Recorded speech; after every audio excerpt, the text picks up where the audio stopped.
Trial ಅಂತೂ ಹೊಡೆದೇ ನೋಡಲ್ಲ. ನಾನು ಗಾಡಿ ತಗೊಂಡಿದ್ದಲ್ಲಿ ತುಂಬಾನೇ ಕೆಟ್ಟದಾಗಿದೆ. ಅಲ್ಲಿ ನೋಡಿ ರೋಡಲ್ಲಿ ಪಾಸ್ ಆಗ್ತಾ ಇದೆ.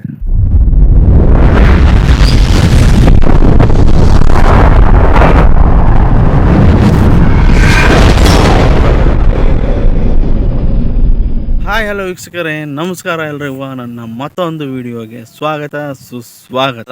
ನಾನು ಇವತ್ತು ಬಂದಿದ್ದೀನಿ ಡೈಲಿ ಲಾಗ್ ಸ್ಟಾರ್ಟ್ ಮಾಡೋ ಪ್ಲೇಸಲ್ಲೇ.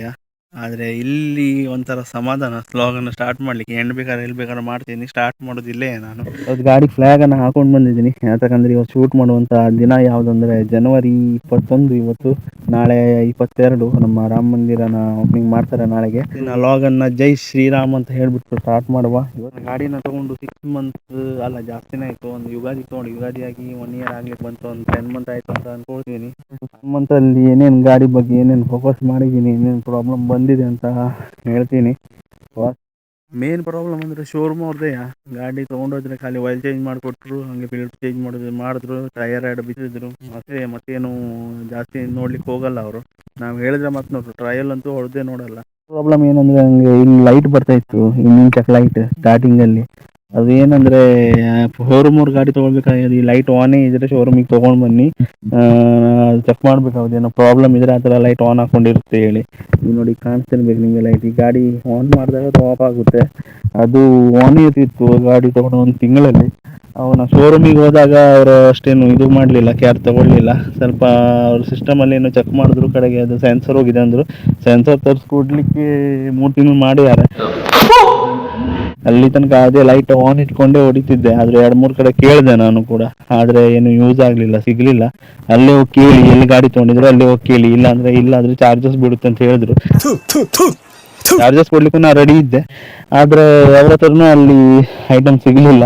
ಮತ್ತೇನು ಮಾಡಲಿ, Bajaj first of all Bajaj ತೊಗೊಳ್ಳಿಕ್ಕೆ ಮನಸ್ಸು ಇರಲಿಲ್ಲ. ಆದರೂ ಏನೋ ಎಡವಟ್ ಆಗಿ ತೊಗೊಂಡಿದ್ದೀನಿ. ನಿಮ್ಗೆ ಹೇಳಿದ್ದೀನಿ ನಾನು ಕಳೆದ ವಿಡಿಯೋದಲ್ಲೂ ಕೂಡ, ಯಾಕೆ ಬಜಾಜ್ ಗಾಡಿಗೆ ಯಾಕೆ ಬಂದೆ ಹೇಳಿ. ಸೆಕೆಂಡ್ ಪಾಯಿಂಟ್ ಏನಂದರೆ, ಈ ಗಾಡಿ ಟ್ಯಾಂಕಲ್ಲಿ ತುಂಬಾ ಇಶ್ಯೂ ಇದೆ. ಟ್ಯಾಂಕ್ ಇಶ್ಯೂ ಅಂದರೆ ಏರ್ ಕಟ್ತದೆ ತುಂಬಾ. ಇಲ್ಲಿ ನಿಮಗೆ ಕಾಣಿಸ್ತೀನಿ, ಒಂದು ನಿಮಿಷ. ಇಲ್ಲೊಂದು ನೋಡಿ, ಇಲ್ಲಿ ಹೋಲ್ ಬರುತ್ತೆ, ಇಲ್ಲೊಂದು ರಬ್ಬಲ್ ಬರುತ್ತೆ. ಆ ರಬ್ಬರನ್ನು ತಗೊಂಡಿದ್ದೀನಿ. ಸೆಕೆಂಡ್ ಪಾಯಿಂಟ್ ಅಂತೂ ಹೇಳಿದೆ ನಿಮಗೆ, ಇದು ಏರ್ ಕಟ್ತಾ ಇತ್ತು, ಸ್ವಲ್ಪ ಪ್ರಾಬ್ಲಮ್ ಆಗ್ತಿತ್ತು. ಗಾಡಿ ಓಡಿಸುವಾಗ ಹಿಡ್ದಂಗೆ ಆಗೋದು, ಏರ್ ಕಟ್ದಂಗೆ ಆಗೋದು, ತುಂಬಾ ಪ್ರಾಬ್ಲಮ್ ಆಯಿತು. ನನಗೆ ಶೋರೂಮಲ್ಲಿ ತೋರಿಸಿದಾಗ ಏನು ಇಶ್ಯೂ ಕ್ಲಿಯರ್ ಆಗಲಿಲ್ಲ. ನನ್ನ ಫ್ರೆಂಡ್ ಒಬ್ಬರು ಹೇಳಿದ್ರಲ್ಲ, ಅವ್ರ ಹತ್ರನೇ ಕರೆಕ್ಟಾಗಿ ಮಾಡಿಸ್ಕೊಂಡೆ.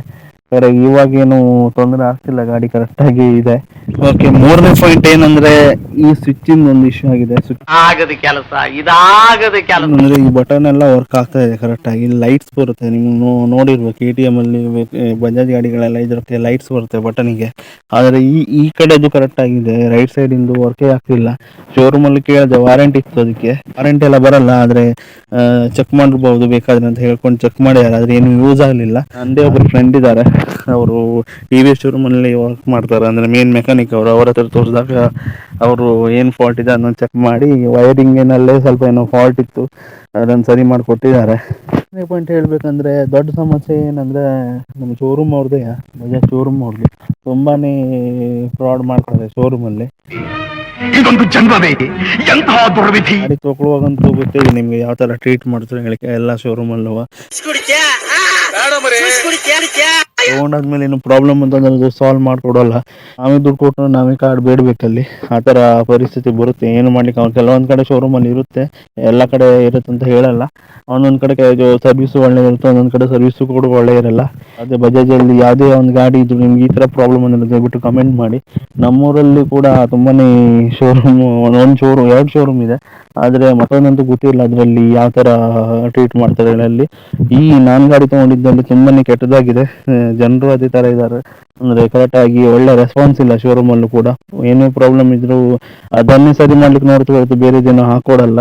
ಹೊಸದಂತೂ ಐಟಮೇ ಸಿಗಲ್ಲ ಅಲ್ಲಿ, ಆದ್ದರಿಂದ ಅದು ದೊಡ್ಡ ಪ್ರಾಬ್ಲಮ್. ಅದಕ್ಕೆ ನಾನು ಅಲ್ಲಿ ಶೋರೂಮಲ್ಲಿ ಕೊಡೋದನ್ನೇ ಬಿಟ್ಬಿಟ್ಟಿದ್ದೀನಿ. ಬಡ್ಡಿ ಮಗನೇ, ಎಲ್ಲೋ ಒಂದು ಕಡೆ ನರಿನ ನೋಡಿದೆ, ಈ ಕಡೆ ಓಡಿ ಬಂತು. ಅಲ್ಲಿ ನೋಡಿ ರೋಡಲ್ಲಿ ಪಾಸ್ ಆಗ್ತಾ ಇದೆ. ನಾನು ನರಿನ ನೋಡ್ತಿರೋದು ಇದೇ ಫಸ್ಟ್ ಟೈಮ್. ಸಣ್ಣ ವಯಸ್ಸಲ್ಲಿ ಒಂದ್ಸಲ ನೋಡಿದ್ದೆ. ಓಕೆ ಸ್ನೇಹಿತರೆ, ನನ್ನ 4 ಪ್ರಾಬ್ಲಮನ್ನು ನಿಮ್ಗೆ ಹೇಳಿದ್ದೀನಿ 10 ತಿಂಗಳಲ್ಲಿ ಏನೇನಾಯ್ತು ಹೇಳಿ. ಮೇನ್ ಪ್ರಾಬ್ಲಮ್ ಏನಿದೆ ಅಂದರೆ 4ನೇ ಪಾಯಿಂಟ್ ಏನಂದರೆ, ಶೋರೂಮ್ ಅಂತೂ 3rd ಕ್ಲಾಸ್ ಆಗಿದೆ.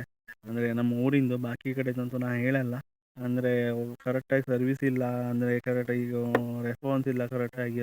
ಬೇರೆ ಕಂಪ್ನಿಗಳಲ್ಲಿ ಕೂಡ ಹೋಗ್ಬೋದು. ಟಿ ವಿ ಎಸ್ಸಲ್ಲೂ ಒಳ್ಳೆ ಸರ್ವಿಸ್ ಇದೆ ನನಗೆ ಅನ್ಸಿದ ಪ್ರಕಾರ. ಅಂದರೆ ನಾನು ಕೂಡ ಅಲ್ಲಿ 1 ಇಯರ್ ಕೆಲಸ ಮಾಡಿದ್ದೀನಿ, ಅದಕ್ಕೋಸ್ಕರ ನಂಗೆ ಕೂಡ ಅದರಲ್ಲಿ ಅಲ್ಲಿಂದ ಗೊತ್ತಿದೆ. ಮೇನ್ ಆಗಿ ಒಳ್ಳೆ ರೆಸ್ಪಾನ್ಸ್ ಬೇಕು, ಗಾಡಿಗೇನೋ ಪ್ರಾಬ್ಲಮ್ ಇದ್ದರೆ ಕರೆಕ್ಟಾಗಿ ಕ್ಲಿಯರ್ ಆಗಬೇಕು. ಅದಕ್ಕೋಸ್ಕರ ಈಗ ನೆಕ್ಸ್ಟ್ ಗಾಡಿ ಏನಾದರೂ ಮಾಡೋದಿದ್ರೆ ನಾನು ಟಿ ವಿ ಎಸ್ಸಲ್ಲೇ ಮಾಡೋದು. ಅದಕ್ಕೆ ಈ ಸಲ ಸ್ವಲ್ಪ ಬಜೆಟಲ್ಲಿ ಇಶ್ಯೂ ಇರೋದ್ರಿಂದ ಆಗಲಿಲ್ಲ. ಆಂಜನೇಯ ಏನಾದರೂ ಒಳ್ಳೇದು ಮಾಡಿದ್ರೆ ಮುಂದಿನ ತಿಂಗಳಲ್ಲ, ಸಾರಿ, ಮುಂದಿನ ವರ್ಷ ಅಥವಾ 1-2 ವರ್ಷ ನಂತರ, ಮುಂದೆ ಹೇಳಲಿಕ್ಕಾಗಲ್ಲ. ಮುಂದಿನ ತಿಂಗಳು ಚೇಂಜ್ ಆದರೂ ಆಯಿತು, ಮುಂದಿನ ವರ್ಷವೂ ಚೇಂಜ್ ಆದರೂ ಆಯಿತು, ಹೇಳಲಿಕ್ಕಾಗಲ್ಲ. ತೊಗೊಳ್ಳೋದಿದೆ ಬಜಾಜ್ ಗಾಡಿಯಲ್ಲಿ, ಯಾವುದೇ ಬಜಾಜ್ ಅಂತ ಅಲ್ಲ, ಯಾವುದೇ ಗಾಡಿ ತೊಗೊಳ್ಳೋದಿದ್ರು ನಿಮ್ಮ ಊರಲ್ಲಿ ಯಾವ ಶೋರೂಮ್ ಬೆಸ್ಟ್ ಇದೆ, ಯಾವ ಗಾಡಿಯಲ್ಲಿ ಯಾವ ಶೋರೂಮಲ್ಲಿ ಒಳ್ಳೆ ಸರ್ವಿಸ್ ಕೊಡ್ತಾರೆ, ಆ ಗಾಡಿನ ತೊಗೊಳ್ಳಿ.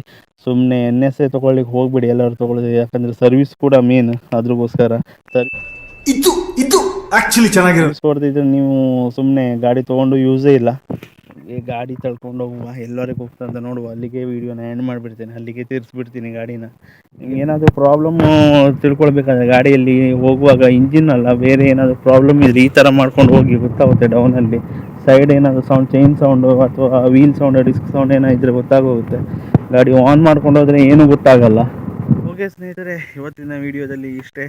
ಏನೇನಾಗಿದೆ ಅಂತ ಒಂದು ಹೇಳಿದೆ ನಾನು ನಿಮಗೆ, ಗಾಡಿ ಬಗ್ಗೆ, ಶೋರೂಮ್ ಬಗ್ಗೆ. ನಾವು ಯಾವ ಬೋಳಿ ಮಗನಿಗೆ ಅರ್ಥವಾಗುತ್ತದೆ. ಮತ್ತು ನಿಮ್ಗೆ ಈ ವಿಡಿಯೋದಲ್ಲಿ ಏನಿಸ್ತು ಅನ್ನೋದ್ರ ಬಗ್ಗೆ ಕಮೆಂಟ್ ಮಾಡಿ. ನಿಮಗೆ ಈ ವಿಡಿಯೋ ಇಷ್ಟ ಆದರೆ ಲೈಕ್ ಮಾಡಿ.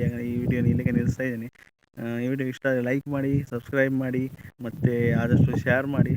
ಯಾಕಂದರೆ ಶೋರೂಮ್ ಬಗ್ಗೆನೂ ಕೆಲವರಿಗೆ ಗೊತ್ತಾಗಬೇಕು, ಗಾಡಿ ಬಗ್ಗೆ ಅಂತೂ ಬಿಡಿ ಗೊತ್ತೇ ಆಗ್ತದೆ. ನಮ್ಮ ಊರಿನ ಶೋರೂಮ್ ಬಗ್ಗೆ ಕೂಡ ಗೊತ್ತಾಗಬೇಕು. ನಾವು ಇರೋ ಊರಂತೂ ಗೊತ್ತೇ ಇದೆ, ಹೊನ್ನಾವರ ಅಂತ ಹೇಳಿಬಿಟ್ಟು. ಆದರೆ ಅದಕ್ಕೋಸ್ಕರ ಹೇಳ್ತಾ ಇದ್ದೀನಿ. ನಿಮ್ಗೆ ಏನು ಅನಿಸ್ತು ಇದ್ರ ಬಗ್ಗೆ ಅನ್ನೋದ್ರ ಬಗ್ಗೆ ಕಮೆಂಟ್ ಮಾಡಿ. ಇಷ್ಟ ಆದರೆ ಲೈಕ್ ಮಾಡಿ. Thank you so much for watching. Tata, bye by.